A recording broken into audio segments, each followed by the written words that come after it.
Wow! Oh, kumusta naman kayo ngayon? Ano?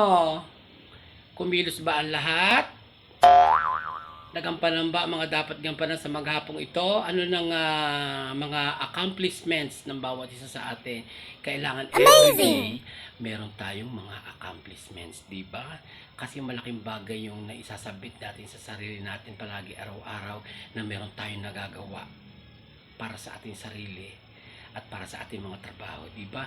So malaking bagay ang may accomplishments. Spell accomplishment. Sige nga.